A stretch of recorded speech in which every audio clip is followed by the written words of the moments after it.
अस्सलाम वालेकुम, मैं हूं शाहिद हुसैन। NA 240 का ज़िमनी इंतखाबात में जिस तरह एक खूनी सूरत हाल जो इख्तियार कर गया था, उसकी क्या वजूहत थी और उसके बाद फिर टर्न आउट ख़ास तौर पर सबसे ज़्यादा जो कम था उसकी क्या वजूहत हैं, वो सारी तफसीलात आपके सामने रखेंगे। मेरे साथ तारिक मतीन साहब हैं। सर, आपका बहुत शुक्रिया, एक बार फिर आपने टाइम दिया।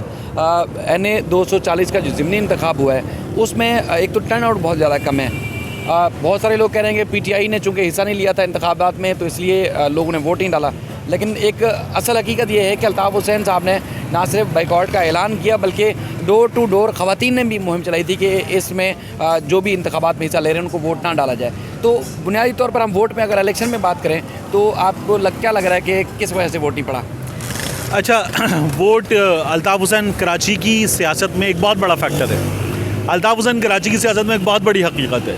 अब ये हकीकत अच्छी है, बुरी है, मनफी है, मुस्बत है, ये हकीकत बहुत भारी पड़ी है कराची को। ये अपनी जगह एक हकीकत है, लेकिन अल्ताफ़ हुसैन एक बड़ी हकीकत है, इससे किसी का बाप भी इनकार नहीं कर सकता।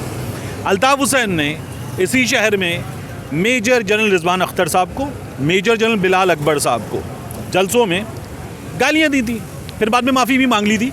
लेकिन यहाँ ये सब कुछ हुआ है। आज अल्ताफ़ हुसैन जो हैं वो माइनस करवा दिए गए, कर दिए गए, लेकिन फिर भी इस शहर की सियासत से उनको माइनस नहीं किया जा सका, क्योंकि लोग ऐसे माइनस होते ही नहीं हैं। यानी मियाँ नवाज़ शरीफ के बारे में बात हुई कि माइनस, लेकिन नहीं हुआ ना माइनस। मियाँ नवाज़ शरीफ पंजाब की सियासत में एक बहुत बड़ी हकीकत है। अभी बात हुई थी इमरान खान माइनस। इमरान खान इस वक्त इस मुल्क की सबसे बड़ी सियासी हकीकत है। इमरान खान इस वक्त, और अब तो वो चले सीधे लफ्ज़ों में कहते हैं, इस्टेब्लिशमेंट के सामने आ चुके खुल के। आखिरी वक्त पे उन्होंने कह दिया ना कि DGSPR साहब का काम नहीं है ये बताना क्या फ़ैसला DGSPR करेंगे। तो इमरान खान इस वक्त इस मुल्क की सबसे बड़ी सियासी हकीकत है। उससे भी बड़ी एक सियासी हकीकत है, लेकिन वो हकीकत ना आपको पता है ना मुझे पता है, वो किसी का बाप भी नहीं जानता है। तो ये हमारे यहाँ की हकीकतें हैं, ठीक है। अब इन हकीकतों में ये हकीकत है कि ये जो था 8% से कुछ ऊपर वोट, 9% से कुछ नीचे वोट, इसके बारे में लोगों को एक और बड़ी खुशफहमी थी। और एक और हकीकत है, वो खुशफहमी ये थी कि जी ये तो 10% से कम वोट है, ये इलेक्शन नल एंड वॉइड हो जाएगा। लेकिन वो कानून है, अगर ख़वातीन वोटर्स का टोटल जितना भी है उससे 10% कम पड़ा है, 10% से कम पड़ा उसका, तो फिर नहीं होगा, क्योंकि ख़वातीन को वोट के हक़ से महरूम किया गया। ये अगर उसमें साबित हो जाएगा तो फिर बात नहीं बनेगी, वगरना इलेक्शन ठीक है। तो ये इलेक्शन हो गया, ठीक नहीं है लेकिन हो गया। अब मैंने कल क्या किया, कल मैंने 3 सहाफ़ी दोस्तों से बाकायदा कुछ सवालात करके एक सर्वे सा किया इस हल्के का। मैंने किया था हल्के में, हम लोग बात करते हम लेट हो गए थे जाने पर। तो मैंने उनसे पूछा कि क्या हुआ है। उन्होंने कहा मुत्तहिदा कौमी मूवमेंट को जो सिस्टम है कराची में, इलेक्शन कमीशन ऑफ पाकिस्तान का सिस्टम जो उस हल्के में इलेक्शन करवाया था, उसकी खुल के सपोर्ट हासिल थी। मुत्तहिदा कौमी मूवमेंट के लोग खुल के ठप्पे मार रहे थे, ये उन 3 रिपोर्टर दोस्तों ने बताया। अब मैं ये उन तीनों को इस बात का, सोर्स है मेरे, मैं नाम नहीं ले रहा, लेकिन उन तीनों को इस बात का क्रेडिट देता हूँ। उन्होंने बताया ये मुकम्मल तौर पर ठप्पे मारे जा रहे थे। और हमने ऐसी फुटेजेस देखी पोलिंग स्टेशन नंबर 51, जहाँ लोगों ने घुस के जो बॉक्सेस थे वो तोड़ दिए थे और वहाँ जाली वोट कास्ट हुए। अब पोलिंग नंबर 51 का नतीजा रोका गया था कुछ देर के लिए, तो हमें ये खुशफहमी पैदा हुई कि पोलिंग नंबर 51 पे दोबारा पोलिंग होगी और फिर उसके बाद हल्के का नतीजा अनाउंस होगा, लेकिन कर दिया गया। ये भी हमने देखा कि यहाँ जो रिज़ल्ट मैनेजमेंट सिस्टम है वो कुछ देर के लिए रुक गया, तो वो RTS बन गया कुछ देर के लिए, और उसके बाद वो TLP जो तकरीबन 12-13 वोट, 7-8 वोट मुसलसल आगे थी, फिर वो नीचे चली गई और कोई 50-60 वोटों से मुत्तहिदा कौमी मूवमेंट ये सीट बिल आखिर जीत गई। वो खूनी इलेक्शन था, यहाँ सोचने की बात है, बड़ा खौफनाक इलेक्शन था। अगर ये एक ज़िमनी इंतखाब में हुआ है कि एक कारकुन सैफुद्दीन PSP का जान से गया, मुस्तफ़ा कमाल साहब दावा कर रहे हैं आज कि उनको गोली लगी थी, मुमकिन है कोई चोट वोट भी लगी हो या गोली उचटती हुई गुजर गई हो, बहरहाल, लेकिन उनका भी ये दावा है और हमने बड़ी बुरी सूरत हाल देखी है। सर, TLP के और ख़ासतौर पर जो सियासी बाकायदा लीडरान वहाँ पोजीशन पे मौजूद थे, वहाँ पर पोलिंग स्टेशन में जिस तरह मार धाड़ हो रही थी, डंडे बरस रहे थे, गोलियाँ चल रही थी, तो उनकी मौजूदगी की क्या किस बात की जो वो चीज़ है कि वो उस जगह पर उनको होने की क्या ज़रूरत थी? यानी कि रोका नहीं गया, इलेक्शन कमीशन रोकने में नाकाम हुआ, क्या उनकी मौजूदगी का फ़ायदा उठाते हुए जो शरपसंद अनासर थे या दहशतगर्द थे उन्होंने इस तरह का अमल किया कि उस एक आम इंतखाबात या एक आम सा इलेक्शन को खूनी इलेक्शन बना दिया? हाँ, एक लफ्ज़ है अहबाब, बड़ा खूबसूरत शेर है ये भी। अहबाब की नवाजिश है, किस तकल्लुफ़ से काम लेते हैं, एहतरामन सलाम करता हूँ, इंतकामन जवाब देते हैं। अहबाब स्वीट्स वाले जो है ना, ये दोनों उनके चहीते थे, जो जीत गए वो भी और जो जीतते जीतते रह गए वो भी। अब अहबाब स्वीट्स वालों को फ़ैसला करना था कि इनमें से किसको जितवाएं। अहबाब स्वीट्स वाले जो हैं उन्होंने मेरा ख्याल है बिल्कुल आखिर मौके पे फ़ैसला जो है वो बड़े भाई के हक़ में कर दिया और छोटे भाई की शिकस्त हो गई। ये इस हलक़े के बारे में कहा जा रहा है। और बहरहाल अब हमने ये मंज़र देख लिया, लेकिन बहुत ही बुरा हुआ। मैं आपसे अर्ज़ ये कर रहा था कि अभी पंजाब में 20 नशिस्तों का ज़िमनी इंतखाब होना है, 20 का, और वो बड़ा ख़तरनाक इंतखाब होना है। इस इंतखाब पर जो कराची में हुआ है, मेजर जनरल रिटायर्ड हारून सिकंदर पाशा साहब जो हैं, उन्होंने ये कहा है कि इमरान खान रोएगा, इमरान खान रोएगा अगर इस इलेक्शन कमीशन के तहत उन 20 सीटों का इंतखाब हुआ। इमरान खान को चाहिए रोज़ाना या मुसलसल धरना दे दे इलेक्शन कमीशन के दफ्तर के बाहर। इलेक्शन कमीशन का ये जो अमला है, बल्कि ख़ास तौर पर चीफ इलेक्शन कमिश्नर, उनको तब्दील करवाएं। ये सब ने बार बार कहा है। नवाज़ शरीफ के प्रिंसिपल सेक्रेटरी सईद महदी का दामाद इलेक्शन कमिश्नर है और बड़ा खुल के सपोर्ट किया गया बाकियों को। तो ये मेजर जनरल पाशा साहब ने ये बात की है, तो ये सोचने वाली बात है, ये छोटी बात नहीं है। और इस पर जो है सिर्फ पाशा साहब की फ़िक्र नहीं होनी चाहिए, जहाँ से पाशा साहब का ताल्लुक़ उनको भी फ़िक्र होनी चाहिए। मेजर जनरल पाशा साहब का ताल्लुक़ जो है वो अहबाब जिनसे है उनको भी फ़िक्र होनी चाहिए। तो वो फ़िक्र करें और ठीक करें इसको, लेकिन अभी तक ठीक करने का हमें कोई आसरा नज़र नहीं आ रहा है और चीज़ें चल रही हैं, लोग बड़ी शिकायत कर रहे हैं। तो बहरहाल ये देखने की चीज़ है, क्योंकि ये जो मैंने पहले भी कहा था, ये जो पंजाब में हुआ लॉन्ग मार्च के मौके पर, हमारी इस्टेब्लिशमेंट को, शहबाज शरीफ को, राना सनाउल्लाह को रोकना चाहिए था कि लोगों पे तशद्दुद नहीं किया जा सकता, नहीं रोका गया। अब भी रोकना चाहिए। वहाँ बड़ा खूनी इलेक्शन, खुदा न खास्ता, मेरे मुंह में खाक, आमीन।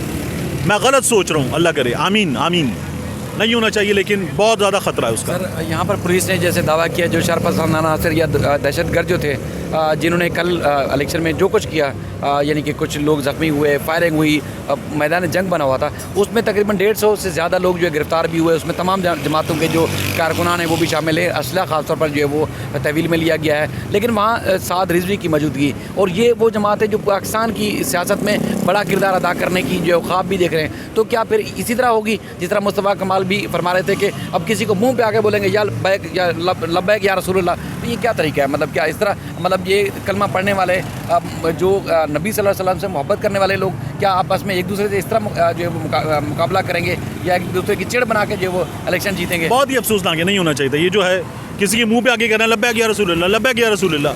मुस्तफ़ा कमाल ने ठीक कहा था, हम क्या यहूदी के बच्चे, हम कौन हैं? अबे ये क्या कर रहे हो? ये मुस्तफ़ा कमाल ने कहता है, अबे ये क्या कर रहे हो, इंसान के बच्चे बन जाओ। तो बिल्कुल ठीक बात है। मतलब सामने आपके मुसलमान है, आप उसके मुंह पे जाके लगा रहे, मुखालिफ के सामने खड़े हो के लब्बैक या रसूलुल्लाह। तो भाई मुस्तफ़ा कमाल, हाय हाय, मुस्तफ़ा कमाल मुर्दाबाद कह लो, वो आपको जवाब में साद रिज़वी हाय हाय कर ले। लेकिन ये क्या तरीक़ा है कि आप सामने खड़े हो, मुसलमान को लब्बैक या रसूलुल्लाह कह के उसको मुखालिफत पे उकसा रहे हैं आप?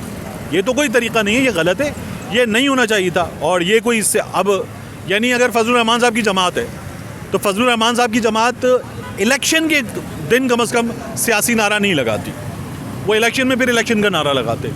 मतलब मौलाना आ रहा है, इसमें कोई सियासी बात, वो मजहबी बात नहीं है, बिल्कुल किसी की चिड़ भी नहीं है। हाँ, और नहीं वो तो है, लेकिन इसमें मौलाना आ रहा है, इसमें कोई मजहबी बात नहीं है। जी जी, ठीक है ना, इसमें मुकम्मल सियासी बात है, यानी कि मजहबी टच नहीं है उसमें। नहीं उसमें किसी भी किस्म का टच नहीं है। मौलाना कोई मजहबी बात नहीं है, मौलाना आ रहा है, मैं आपको बता रहा हूँ, और मैं शायद समझा नहीं पाया। अच्छा, बहरहाल तो वो जो है बंद होना चाहिए सिलसिला, लेकिन हुआ अफसोस ना आगे बहुत। अब NA 245 हो रहा है, PTI की भी मेरी समझ में नहीं आई। डिप्टी भाई की सीट पे वो कह रहे थे कि हम बॉयकॉट कर रहे हैं, हम नहीं हैं इस इंतखाबी अमल में। आमिर भाई की सीट पे मरहूम की अल्लाह गरीक़ रहमत करे आमीन, आमिर भाई की सीट पे वो इंतखाब में हिस्सा लेंगे। ये कौन सी बकवास है? मतलब why this Kolaveri D? Sir ये देखिए, पीटीआई ने अगर वहाँ इलेक्शन का बाइकआउट किया है तो वहाँ नून लीग भी तो नहीं है, पीपल्स पार्टी का सफाया हो गया, और क्या चाहिए? कहाँ? 240 में? नहीं, लांडी में वो सब मिलके ही लड़ रहे थे ना, वो एमक्यूएम के साथ ही खड़े हुए थे।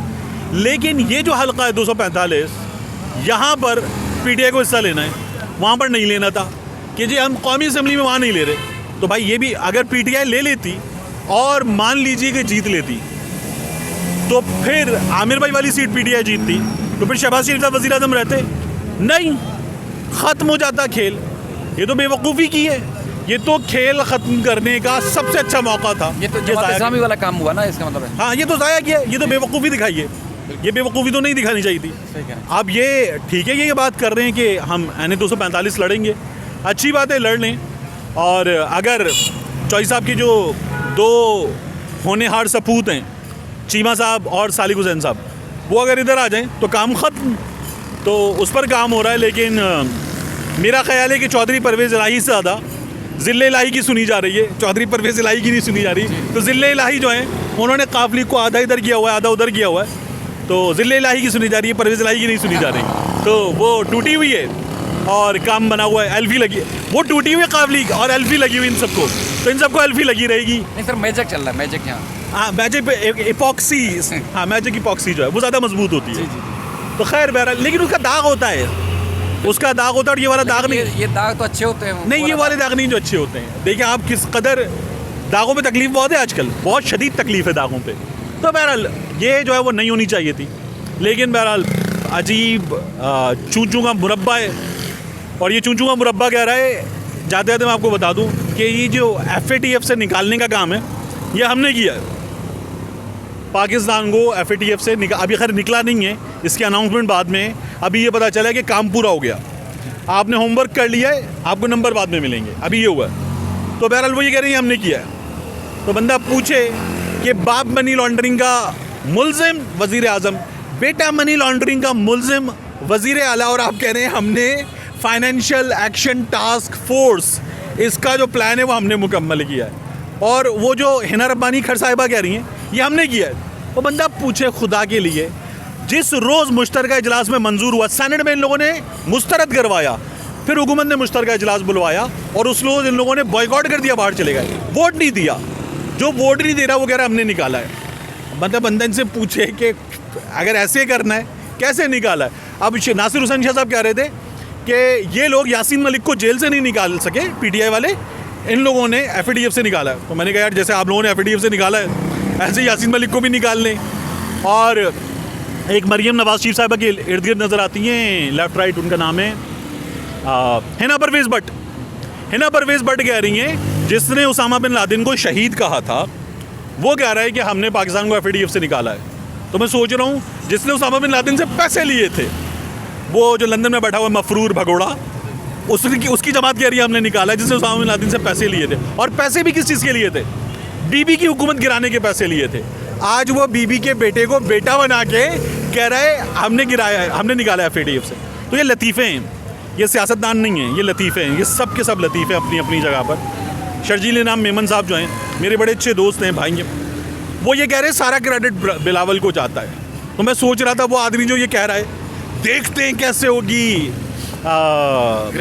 नहीं वो अभी OIC कॉन्फ्रेंस, देखते हैं OIC कॉन्फ्रेंस कैसे होगी।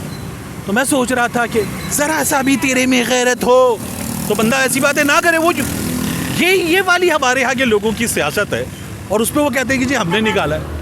तो मैं हैरान हूँ कि ये बयान इन्होंने कैसे निकाला है, ये बाहर दिखाने के लिए इन लोगों ने ये मुँह कैसे निकाला है, ये इन लोगों ने लफ्ज़ कैसे निकाला है अपनी ज़बान से। लेकिन मेरा FATF से इन्होंने निकाला है। ऐसे ऐसे लतीफ़े में मिलते हैं अपने मुल्क में। सर आपका बहुत शुक्रिया। वैसे कराची में जो खासतौर पर इलेक्शन हुआ है और आगे होने जा रहा है, अब लग रहा है जो उर्दू बोलने वाले खासतौर पर लोग हैं उनको समझ आ गई है कि उनको जिस तरह इस्तेमाल किया जा रहा है वो गलत है। यानी कि खुद टूट फूट का शिकार है, इनके ऊपर हमले भी हो रहे हैं। अब TLP की शक्ल में एक और जमात आ गई जो उन पे भारी पड़ने की कोशिश कर रही है, उसको भी मुंह देना है और उसके बाद फिर उन लोगों को भी मुंह देना है कि जिन लोगों ने यहाँ पर उनको इस्तेमाल किया। तो बहरहाल कुछ इतलात हैं, अंदरूनी इतलात ये हैं कि अब चाहे PSP हो, आफाक अहमद की जमात हो, MQM हकीकी या फिर MQM पाकिस्तान हो, एक होने की करीब तरीन जो है वो पहुँच चुके हैं। अब आगे जो NA 245 का इलेक्शन होगा शायद ये मिलकर इलेक्शन लड़ें, क्योंकि उनको इदराक हो गया है, लग रहा है कि अल्ताफ़ हुसैन साहब का तो बाइकआउट अपनी जगह पर, लेकिन यहाँ के जो लोग हैं उनको आगे जो है वो अपना मुस्तकबिल ख़तरे में नज़र आ रहा है। चूँकि मुख्तलिफ जो जिस तरह धड़ेबंदी और उसके बाद जो इनका इस्तेमाल किया जा रहा है वो भी अपनी जगह पर है। बाकी जो 5 लाख वोटों में 50,000 भी वोट नहीं पड़ा, तो इसका मतलब ये है कि अल्ताफ़ हुसैन साहब की जो एक उनका होल्ड था कराची की सियासत में, वो अब भी बरकरार है।